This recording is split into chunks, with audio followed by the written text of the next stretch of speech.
let's take a look at an important part of the upcoming WolfQuest Saga, which is how your pups will disperse when they grow up. This gets complicated, so let's take it one piece at a time.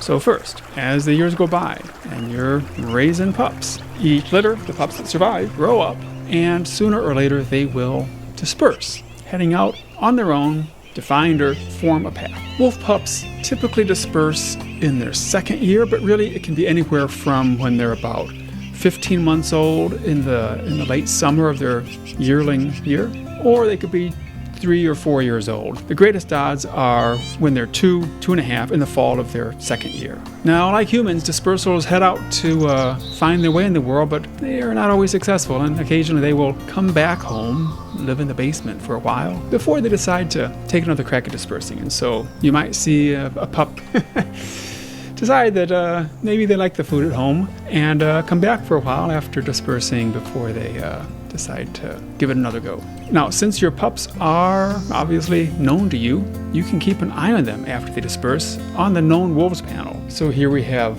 Flood, 2-year-old. So from the first litter here in this pack, now a dispersal out there hoping to find a mate. Under departed wolves, we have Drift, not dead, but moved away, striking out for greener pastures elsewhere. And then look at this, Geyser, another member of that first litter, has gone and become a pack leader. So that's the kind of thing that makes you proud. And yeah, I know what you're all thinking now. If our pups can go join a rival pack and become a pack leader, when we're a dispersal, we become leader of a rival pack. That would be cool. You know, it's complicated, but we're looking into it. So that's the normal arc for your pups when they grow up as NPC wolves. They just join the world of wolves out there in your game, living their lives as best they can.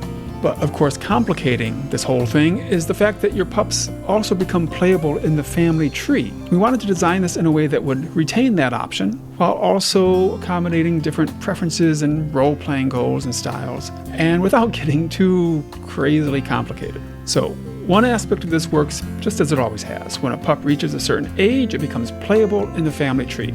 Now, before the saga, that's always been triggered when you finish the Loaf at Rendezvous side quest, because that's the last quest in the game. But in the saga, pups don't become playable until they finish their first year and become yearlings. So basically, on their birthday, when the next litter of pups is born. So from that point on, you can go to the family tree and make a pup playable. So here's the family tree with several litters showing. We are now showing when they disperse, how old they were. Now we show cause of death as well. It's kind of heartbreaking.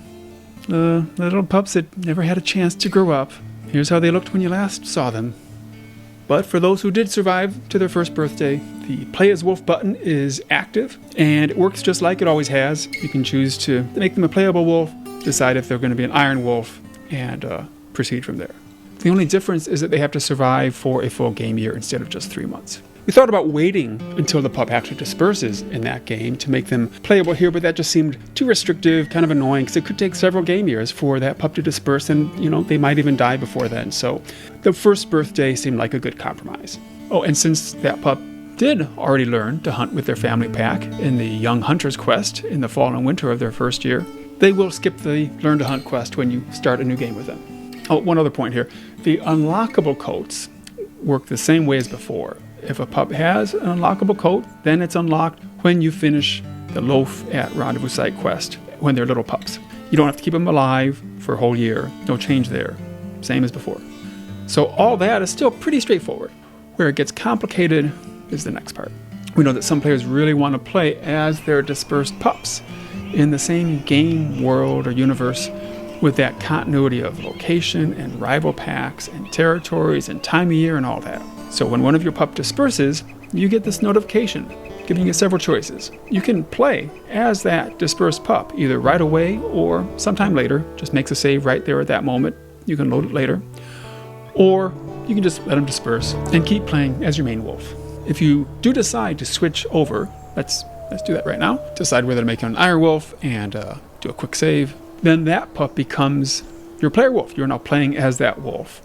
And your old pack, your natal pack, becomes another NPC pack. You're a dispersal now, you've already learned to hunt, so you get the Find a Mate quest. And your NATO pack, they're your X-Pack mates, so they're tolerant of you for a while. You can stay in their territory safely, sleep there while you're looking for a mate. But once you find a mate, they do become a rival pack. Yellowstone biologists have seen some evidence that there sometimes may be somewhat less hostility between related wolves who become parts of rival packs. And we did look into doing something like that, but it just gets really complicated to try to incorporate that into pack structure and behavior and dynamics and stuff. So we're not doing that.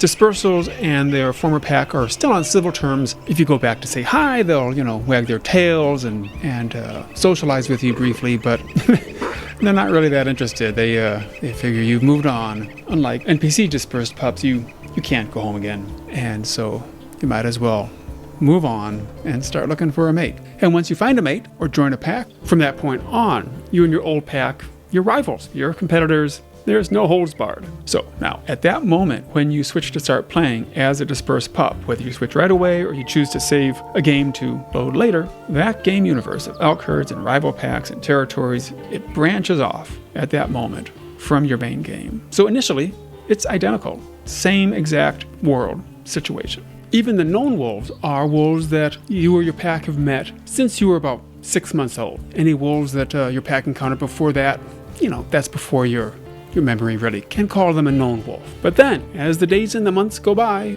the game will gradually diverge. So if you at some point go back to resume playing as the original wolf, the parent of the dispersal, those two game universes aren't going to be kept in sync. They'll each go their own way, as you as the player in each game and as all the NPC wolves make decisions about their lives, their packs, their territories.